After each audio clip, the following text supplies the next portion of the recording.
866-455-9797. But right now, we are about to speak with Amy Ridenour. Now, why are we speaking to Amy Ridenour? Well, she is from the National Center for Public Policy Research, and she is the chairman of this organization. As the founding chief executive officer, she has since 1982 promoted the conservative perspective in U.S. domestic, foreign, and defense policy issues. She frequently speaks on public policy issues and political organizing techniques and has done so across the U.S., in Central America, and in Europe.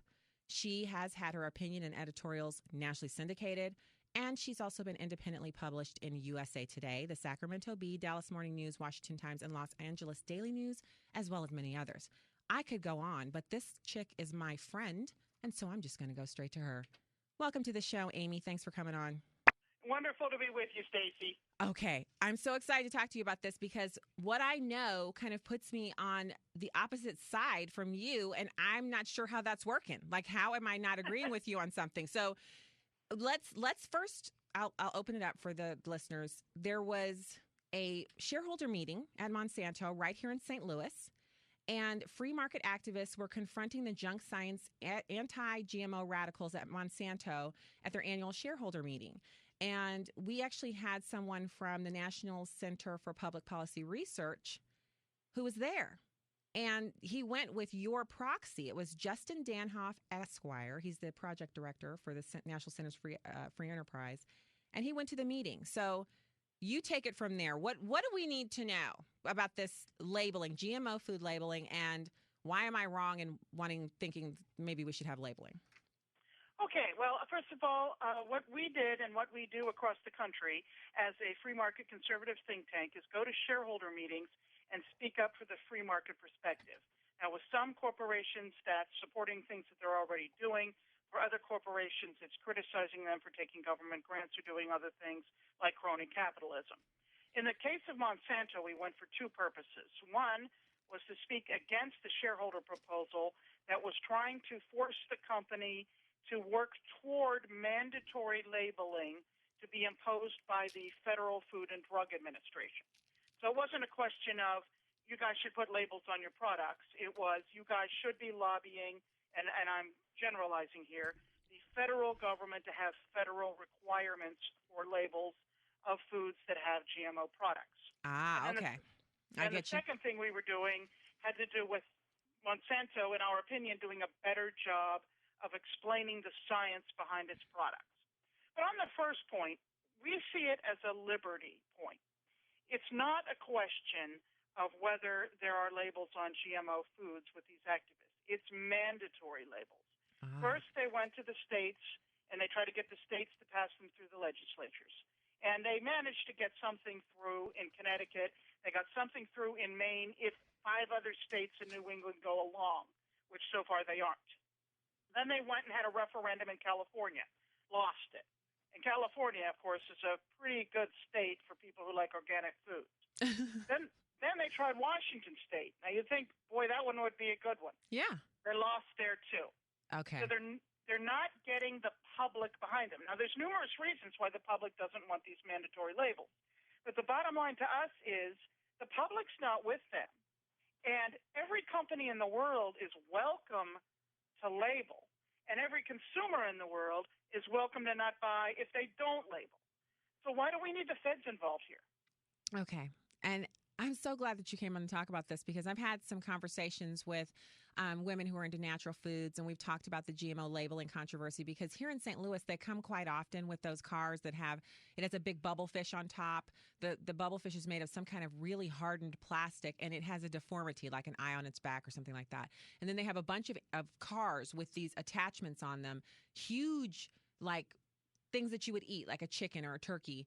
It's a cartoonized version of it, but it's deformed. And they drive these things around, and then they park them on Olive Boulevard right at Monsanto World Headquarters. And it's quite a spectacle because they're protesting, and they're standing out there waving signs, and they have these cartoonish-looking cars there, and it really gets a lot of attention. And it's for the GMO food labeling. So I really wasn't identifying with them so much as I was the idea that, you know, some people want to know, so they should label. But what you're saying is, having the federal government involved in that process and mandating it and creating more regulations, more rules, more things that are going to increase prices and crush business and crush productivity. That's the part that doesn't work. And it's not working for them because they've gone the traditional route, and none of the liberal states that should have been on the bandwagon have said yes. Precisely. So how did it go? How did it go when Justin Danhoff went in and used your proxy to speak at this meeting? How did that go? Well, it went fine. Of course, within the meeting itself, they have security.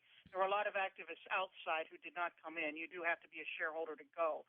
He went outside and talked to folks, and there was security out there. He didn't talk to them very long because it was clear that if he stayed for a long time, it might not have been safe. And I'm not accusing the people of anything, but sometimes people can get carried away. So he left after a while, but it went fine. And the shareholder proposal to try to get the company to lobby for the FDA regulations did fail. But I would sort of like to point out a couple of things about the whole issue. One of these is that Monsanto itself does not sell food. And so to me, it tells you that while the activists are saying they want labels on food, the fact that they go after Monsanto far more than any other company, and yes, of course, Monsanto makes GMOs. They make the seeds, they do the research. I'm not saying they're not involved here, but they can't label the seeds. They're not selling cereal or bread or dairy products. You can't put a label on a seed and have it show up at Safeway. So why aren't they lobbying the Kellogg's or whomever is, you take the corn, it's GMO corn, you make not Cheerios, cornflakes. Why aren't they going after Kellogg's or Post? They are doing it somewhat, but they're doing it less. And to my mind, the reason they're doing it less is because what they're actually opposed to is the GMOs themselves. They don't like them. And I think it's an instinctual thing. Now, I know there are some people who honestly believe these things are dangerous. Hence, you describe the vehicles with the fish with the eye on its back and so forth. Right. There are people who believe they're not safe. The thing is, though, that 70% of the processed food in the United States has this stuff in it. Nobody's getting sick. I could just list off, group after group after group of the most august scientific bodies in the world who have all said this stuff is safe. It just seems to be safe.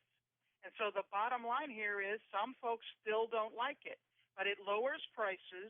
GMO seeds are better for the environment. They use less water, so it's good for drought. There's a whole bunch of reasons why it's good for the world. And one of those reasons is sometimes they make seeds that have vitamins in them, or like beta-carotene, the precursor of vitamin A, that can help people in Southeast Asia who are going blind from vitamin A deprivation. They don't become blind because they have these seeds. And so our concern is if we get this labeling through the FDA, and Obama promised in 2007 he would do it if he was elected, so we can't say they won't do it. If they do this, that we'll see what happened in Europe, which is they said, okay, we'll have labels, and the easiest thing to do was to not sell GMO foods at all because it was so hard to tell. I mean, think about it. You got a cow or a chicken, and maybe they're eating a little seed here and some hay there or whatever. How the heck do you keep it all straight when you're the guy at Safeway or Giant Food or, Trader Joe's or wherever deciding if there's GMO ingredients in the chicken?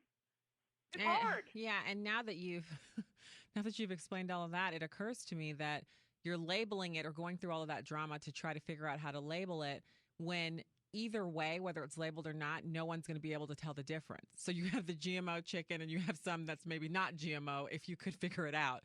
No one's going to be able to tell the difference in the taste or the end result is they're eating it but they had a label that probably made the chicken, $8 a pound instead of $151. So, wow. And they're thinking between $400 or $500 a family per year if we take GMOs out of the American agricultural system.